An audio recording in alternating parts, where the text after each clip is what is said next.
กำไรดีอยู่บ่ค่อยได้เพราะว่าเปิดใหม่คนก็ยังบ่ค่อยฮู้ปานใดอืมก็ยังบ่หลายปานใดก็พอได้ขายอยู่โดยฮอดบ่มื้อละ100 บาทกว่าอยู่ลูกโดยกำไรหั่นใดโอ้ยบ่แล้วทางขึ้นกำไรสิว่าเนาะบ่เคยล้มบ่เคยเปิดใจจักเทื่อ เพิ่นเป็นสาวโสดรุ่นใหญ่อยู่แต่ว่าเพิ่นก็บ่ได้แม่นแบบว่าสิลมบ่าวผ่านมาหลายโดยสบายดีสาวบุญเปียง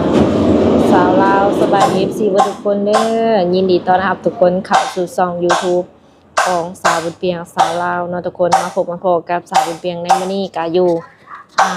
แค่หมุนทางทุกคนเลยเสียงรบกวนก็ค่อนข้างว่าหลายแน่เนาะมื้อนี้พาหนุ่มโสดหรือว่าคนที่ตามหาผู้สาวโสดเนาะมาหาสาวโสดเด้อทุกคนเด้อซึ่งว่าสาวโสดคนนี้เนาะก็ผู้เจ้าผู้งามทุกคนเลยเป็นสาวโสดรุ่นใหญ่แต่ว่าเพิ่นยังงามบอกเลยว่ายังงามเนาะตัวจริงนี่คือผิวพรรณยังดีสะอาดสะอ้านเป็นคนผิวขาวทุกคนเลยในการหุ่นห้อยเพิ่นก็ยังดีนะเพียงคล้ายๆคือว่ายังคือผู้สาวอยู่ประมาณนี้อาจจะเป็นรุ่นใหญ่แน่แต่ว่าเบิ่งจากภูมิหางเพิ่นก็ยังโอเคเนาะทุกคนเนาะมีแต่ว่าคนใดที่ว่ายังตามหาสาวโสดยังตามหาคู่หาคิงก็ลองเข้ามาติดตามรับชมนำกันเบิ่งเนาะเพราะว่าทางสาวเปียงเองก็มาเป็นครั้งแรกยังบ่ทันฮู้หยังเกี่ยวกับเรื่องราวของเอื้อยเพิ่นจักอย่างเนาะทุกคนมีแต่ว่ามื้อนี้ก็สิมาโอ้ลมหรือว่ามาถามพร้อมกันกับ FC เทื่อเดียวเนาะถ้าหากว่าคำเว้าคำจาหรือว่าพฤติกรรมใดบ่เหมาะสมทางสาวเปียงก็ต้องขอโทษไว้ก่อนเด้อทุกคนเด้อสำหรับช่องทางติดต่อสามารถทักหาได้ทางเฟซและก็ LINE ของสาวบุญเปียงเด้อทุกคนและก็สิแนะนำให้อีกเทื่อนึงเนาะทุกคนเนาะโดยสมมุติว่าทักมาหาสาวเปียงแล้วก็บอกได้ว่าอยากคุยกับคนนี้เนาะอยากติดต่อกับสาวคนนี้ทางเฮาก็สามารถติดต่อให้ได้เด้อทุกคนเด้อโดยสบายดีสบายดีสาวโสดหน้าใหม่ครับคุณเจ้าผู้กามก็อื่นก็ขออนุญาตถามก่อนเนาะข้อมูลของโดยให้ห้องว่าแล้วใดเอื้อยบอกแม่ก็ได้ลูกว่าอายุก็หลายคือสิยังหนุ่มชื่อว่าแนวใดชื่อวันแก้วเอาแก้วก็ได้เนาะสั้นๆชื่อแก้วโดยปัจจุบันนี้อายุได้จักปีแล้วอายุบ่39 ปีคือยังงามแบบเคยแบบว่าเคยสร้างครอบครัวอยู่บ่เคยลูกโอ้หาคุณเจ้าผู้งามเนาะทุกคนคือเปิดใจครั้งแรกบ่โดยเปิดใจครั้งแรกก็เปิดตื่นเต้นอยู่นี่มันเป็นยังครั้งแรกเนาะโดยก็คือเฮาคุยกันเล่นตามแบบคิดจะว่าบ่มีกล้องอยู่เนาะโดยผ่านมานี่ก็สร้างครอบครัวมาแล้วจักครั้งสร้างครอบครัวมาแล้วจักครั้งหนึ่งมีลูกมีหยังเรียบร้อยแล้วมีลูกผู้หนึ่งเป็นลูกหญิงหรือลูกชายลูกหญิงโดยเป็นอะไรแบบว่าคือได้เลิกลากันเลยแบบมันบ่เข้าใจกันนี่แหละไปกันบ่ได้ก็เลยเลิกลากันไปเป็นแม่ห้างเนาะโดยบ่แม่นแม่ไม้เป็นแม่ห้างก็เลิกลาก็เพิ่นนี่ได้หลายปีแล้วบ่เอ่ยประมาณปีปลาย2 ปีนี่แหละผ่านมานี่ก็บ่ได้เปิดใจให้ไผเลยบ่เคยเปิดใจให้ไผย่านบ่หรือว่านั่นแหละในความคิดเฮาก็เป็นบ่กล้าหั่นนะบ่เคยจักเจอเลยแล้วก็บ่กล้าผ่านมา2 ปีก็อยู่กับลูกโดยแบบว่าตามภาษาคนโสดมาเลยโดยอยู่เฮือนนำพ่อแม่หรือว่าเฮือนเฮาเองอยู่เฮือนต่างหากอยู่กับลูกต่างหากตอนนี้นี่คือแบบว่าพร้อมที่จะสร้างครอบครัวใหม่แล้วบ่โดยคิดว่าแน่นั่นแหละเปิดใจในมื้อนี้นี่มีแบบสเปคที่ว่าเฮาตั้งไว้อยู่บ่อยากได้ผู้ชายแบบประมาณใดรูปร่างหน้าตาดีหล่อสูงก็ตั้งเป้าไว้ว่าอยากได้คนแบบธรรมดานะ ขอแต่ว่าสะอาดสะอ้างใจดีดูแลเฮาได้แบบนี้นะให้ลื่นโคเก่าซะจ้ะ เอาใจดีเนาะ โดย อายุจำกัดบ่ อายุก็สิประมาณซ้ำกันนี่แหละแบบที่50ปานนี้นะหรือว่าเขาลื่นกว่าให้เพิ่นลื่นกว่าจ้ะ โดย ผู้ใหญ่มักผู้ใหญ่ 60หรือว่า60กว่าๆยังคุยได้บ่ ได้ จะเปิดโอกาสให้เพิ่นอยู่เนาะ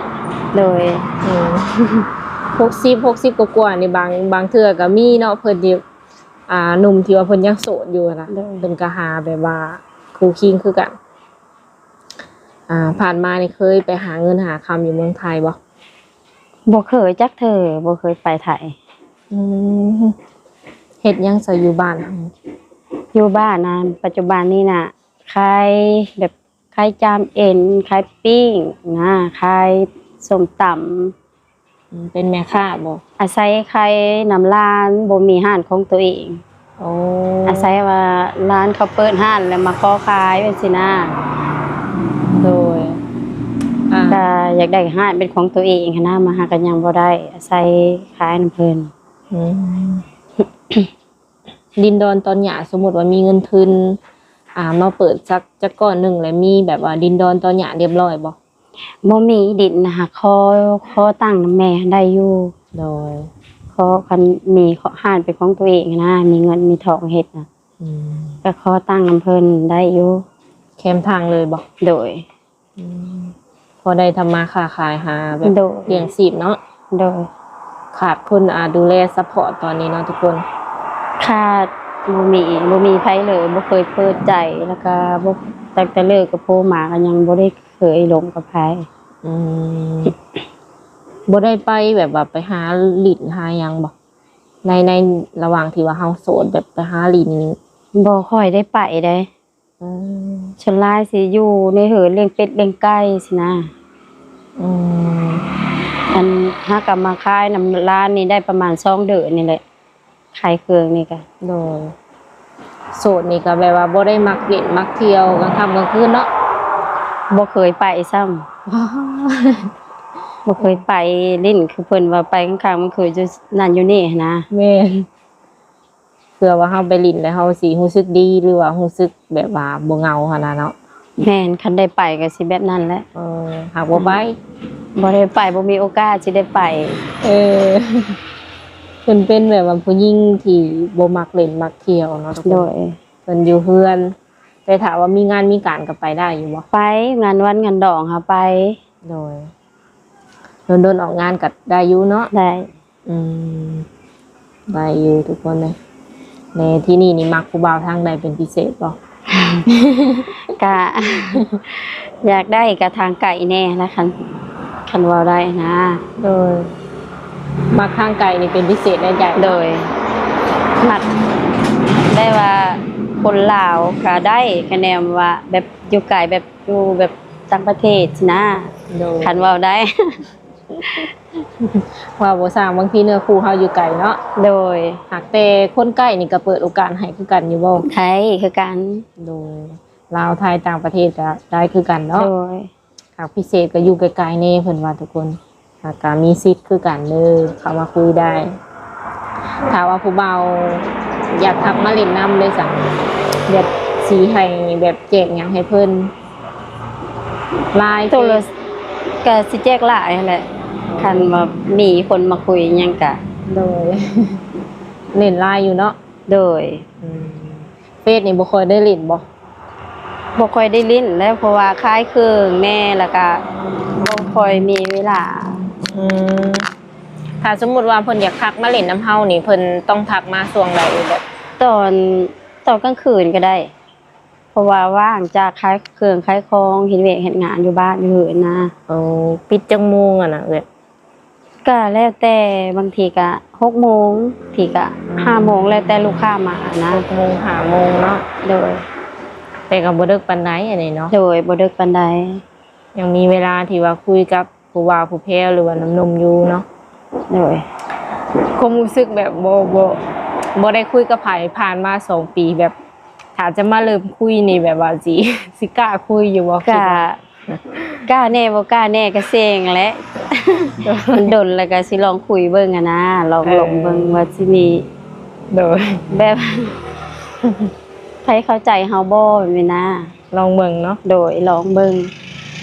สามารถแบบสื่อสารกันรู้เรื่องอยู่บ่ภาษาลาวภาษาไทยได้ ผู้เลิกได้อยู่พอ พิมพ์ได้ปกติ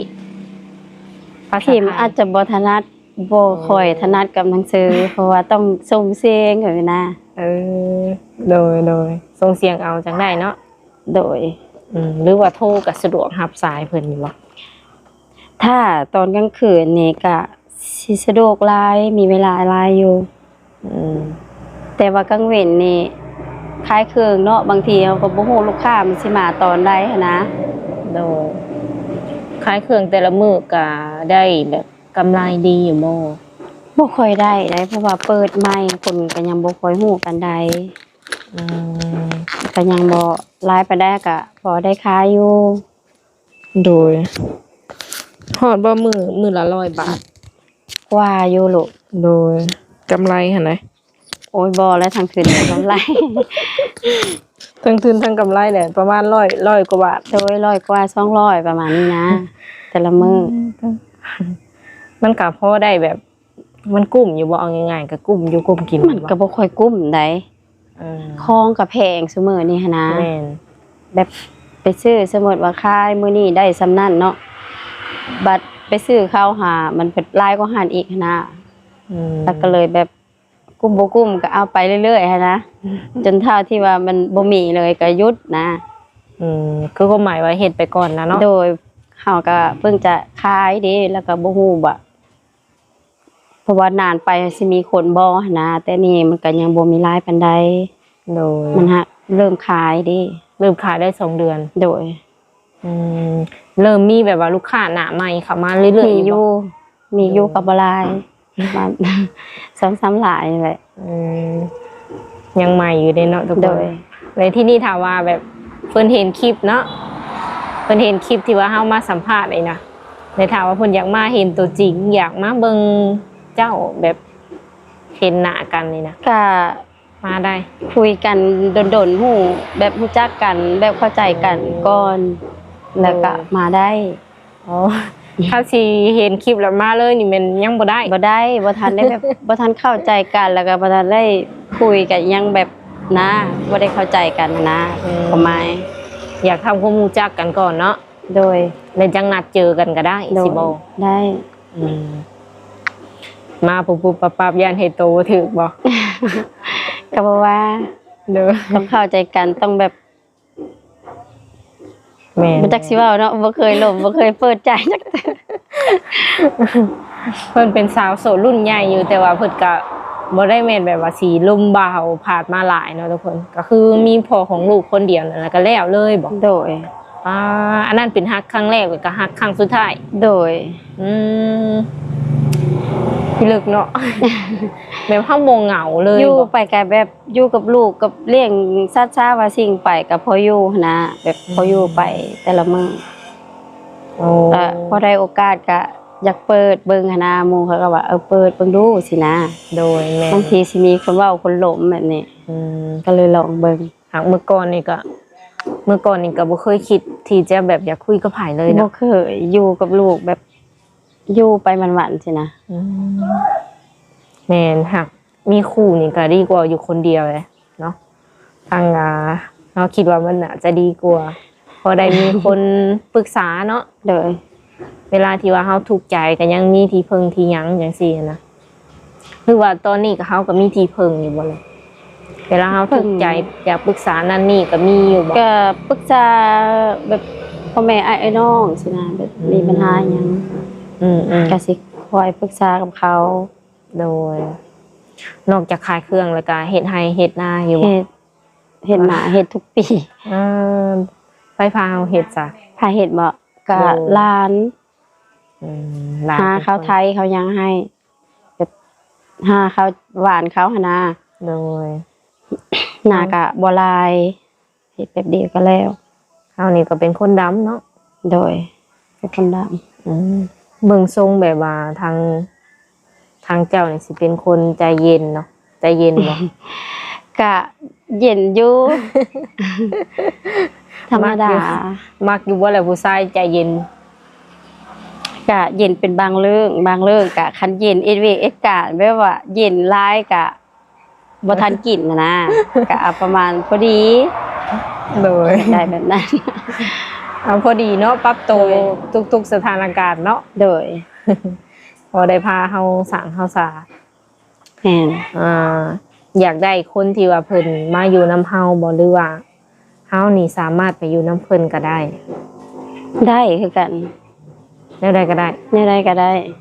อืม สบาย ใกล้หรือไกลแม่นไปอยู่นำได้เบิด ได้ก็แต่ว่าคุยกันเข้าใจกันนะ โดย ลูกเฮานี่ต้องเอาไปนำบ่ ถ้าไปไกลบ่ แม่น ถ้าไปไกลก็อยากเอาไปนำมาแล้วบ่มีไผดูแลเด้ อืมเพิ่นได้จักปีแล้วก็ โอ้ยเพิ่นใหญ่หยังไดเพิ่นก็อายุประมาณ16 17พุ่นแหละ เขาโรงเรียนบ่ เข้า อืมหักลูกคนเดียวนี่ก็สบายเนาะไปใส่ก็เอาไปนำก็สิสบายอยู่ โดย ถ้าว่าผู้บ่าวที่ว่าสิเข้ามาคุยกับเอื้อยนี่เพิ่นเป็นพ่อห้างพ่อหมาย บางคนก็มีลูกติดพร้อมนะก็สิให้โอกาสเพิ่นอยู่บ่ ก็ได้ เพราะว่าลูกติดก็บางทีเฮาก็แบบบ่ได้อยู่นำกันแบบปกติหันนะแบบเที่ยวไปเที่ยวมาก็สมมุติสิไปอยู่พุ่นเลยก็บ่ได้ ก็มีแบบมีสัตว์ช้าต้องเลขหั้นนะมีโง่มีขวายอิหยังซั่นนะ อืมเป็นของเฮาเองเลยบ่ เป็นของเอง เออก็ต้องได้ดูแลเนาะ โดย เป็นสมบัติเล็กๆน้อยๆที่ว่าเฮามีอยู่เนาะ แม่น เพื่อนชานบ้านช่องนี่ก็แล้วงามจบเจือบ่ บ่แล้วประตูก็ยังบ่ได้ใส่ไม้อันนั้นเอาประตูก็ อืมเป็นจินชมสร้างเก่าบ่ เป็นสิ่งสมสร้างเก่าแม่น เพิ่นป้าไว้เฮากับลูก แม่น โดยหากเจ้ากับเพิ่นนี่ก็ถือว่าหยุดการติดต่อพัวพันกันแล้วบ่ บ่ได้ติดต่อกันโดน โดยอยู่กับพี่น้องอยู่กับพ่อแม่ไปบ่แต่ละ ก็อยู่เฮือนคนละล่างค่ะแต่ว่ามันใกล้กันเด้ อืม พี่น้องใกล้กัน โดยม่วนอยู่บ่แต่ละมื้อ ก็ม่วนอยู่ อืม เวลา โดย อยู่ซื่อๆก็สุ่มกันกินนั่นกินนี่ก็เอิ้นกันได้ โดย พอได้ปากได้เว้าเนาะ แม่น บัดนี้ได้สิเปลี่ยนเนาะบัดนี้เนาะ จากที่ว่าบ่มีไผแบบโทรศัพท์เงียบกิ๊บก็สิมีวันนี้แหละ คิดว่าได้ พร้อมแล้วบ่เตรียมใจไว้แล้วบ่ เตรียมอยู่ เตรียมอยู่ ในใจอยากได้คนที่ว่าเพิ่นมีอาชีพการงานเฮ็ดบ่ฐานะดีบ่หรือว่าปานกลางทำมาค้าขายก็ได้ ได้ แต่ว่าขอให้แบบว่าให้ซัพพอร์ตให้ดูแลได้นะแบบหากเป็นคนบ่มีนะ อืมก็เฮาก็บอกไปตรงๆเลยเนาะ โดย ฐานะก็พอแบบได้อยู่ได้กินบ่หรือว่าแบบ ก็ ทุกอย่างเลย ถ้าสิว่าถูกอหลีก็บ่ว่านะกับหากว่า บ่มีต้นทุนคือเพิ่นคืออย่างเช่นขายของเนาะ อืม ก็ได้เงินต้นทุนน้อยๆแล้วมาขอขายน้ำร้านสินะ อืม แบบก็อยากได้อยู่แบบหลายๆ อยากเป็นของตัวเองอะนะอยากได้แบบผู้ผ่านของตัวเองแบบนี้นะ อยากสั่งแบบสิ่งที่มันเป็นของเฮาเอง โดย อันนี้ยังแบบอาศัยเพิ่นอยู่นะก็เลยอยากได้เป็นของเอง โดย คือทางเอื้อยนี่แบบสูงประมาณเท่าไหร่เนี่ย บ่ฮู้ได้บ่ได้อันนั้น บ่จื้อบ่ บ่ได้อันนั้นจักเทื่อบ่ได้บ่ฮู้เลยบ่ได้แท้จักเทื่อ แบบว่าผิวพรรณยังดีเนาะผิวพรรณยังดีแล้วก็แบบยังนุ่มนะเอาง่ายๆทุกคนยังงาม เป็นคนผิวขาวโดยตัวจริงเอื้อยเพิ่นเป็นคนผิวขาวเนาะแล้วก็คือเห็นนี่แหละงามคือในกล่อง โอ้ยย่องเกินไปแล้ว งามอีหลีแบบเฮามีตัวซอยบ่หรือว่าเฮาบ่ซีเรียสกับอีหยังบ่ ก็ธรรมดาได้บ่ได้คิดอิหยังมากมายเฮาก็อยู่แบบพอเพียงแบบเฮามีหยังก็กินแบบยังบ่ได้คิดหยังหลาย เออเพราะว่ามันต้องออกมาจากข้างในเนาะข้างในสู่ทางนอกอะนะ เบิ่งเพิ่นนี่ทรงสิบ่ได้แบบว่าคิดหยังหลายและเฮ็ดให้เฮาสุขภาพดีเนาะ โดย โอเคจ้ะมื้อนี้ก็มีแต่ประมาณนี้ก่อนเนาะ โดย ถ้าว่าเพิ่นโคมาก็แจกเป็นไลน์เอา โดย แล้วใดก็อย่าลืมตอบเพิ่นถ้าว่าเพิ่นทักมาเด้อ โดย เสียงรถดังกะลีเนาะทุกคนโอ้โหว่าสิได้ยินหรือบ่นะใดก็พิจารณานํกันมีแต่ว่ามื้อหน้ามื้อในถ้าว่ามีหยังก็สิมาแจ้งทางเอื้อยใหม่เนาะ โดย สำหรับคลิปนี้ก็สิได้ขอตัวจบไว้แต่เท่านี้ก่อนโดยสบาย ส ดี บายดี